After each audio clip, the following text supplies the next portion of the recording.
Orang lain merasa kena tipu kerja di Pialang, tapi aku malah dengan kesadaran penuh melamar kerja di sana.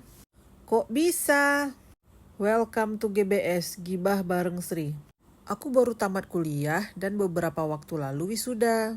Saat ini aku masih mencari pekerjaan. Sebelum mengirim lamaran pekerjaan, biasanya aku selalu mencari tahu tentang perusahaan yang aku kirim lamaran. Ada satu perusahaan yang mencuri perhatianku, yaitu perusahaan pialang. Perusahaan pialang adalah pihak perantara yang menghubungkan antara investor dengan pasar. Sederhananya, perusahaan yang membantu seseorang untuk menginvestasikan uangnya.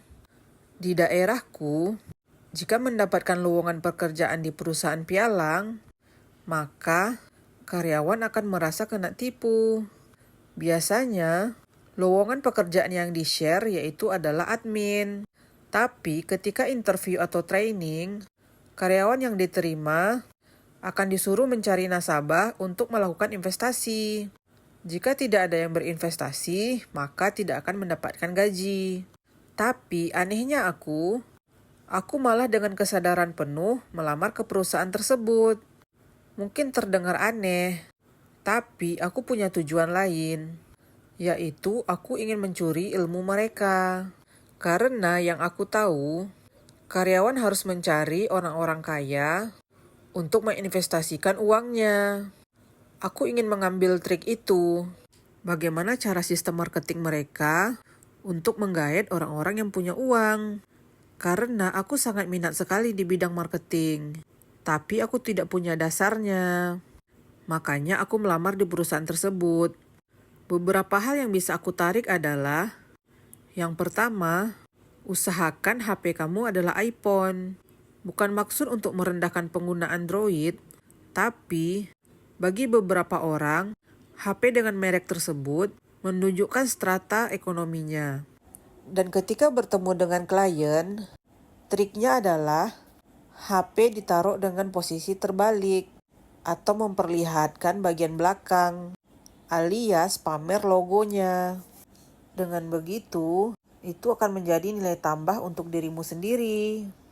Trik lainnya adalah, jika kamu ingin menggait klien yang banyak duit, saat melakukan pertemuan, datanglah menggunakan mobil.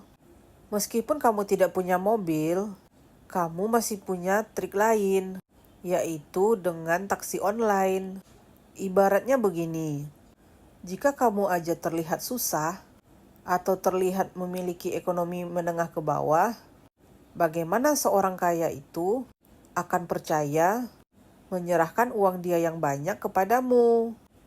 Meskipun kejam, tapi hal itu ada benarnya juga. Dan ada trik-trik lainnya. Aku bekerja di perusahaan pialang itu lebih kurang 2 bulan. Aku memang tidak mendapatkan gaji, karena aku tidak bisa menggait satu orang pun untuk berinvestasi. Tapi sekarang, aku bekerja di perusahaan penjualan mobil. Trik sebelumnya aku pakai di perusahaan sekarang. Dan syukurnya, itu sangat membantu. Mungkin bagi sebagian orang, aku ditipu karena masuk ke perusahaan pialang tersebut. Tapi yang mereka tidak tahu, itu hanya batu loncatan yang aku manfaatkan untuk mengambil ilmu dan pergi ke perusahaan yang menjadi tujuan utamaku.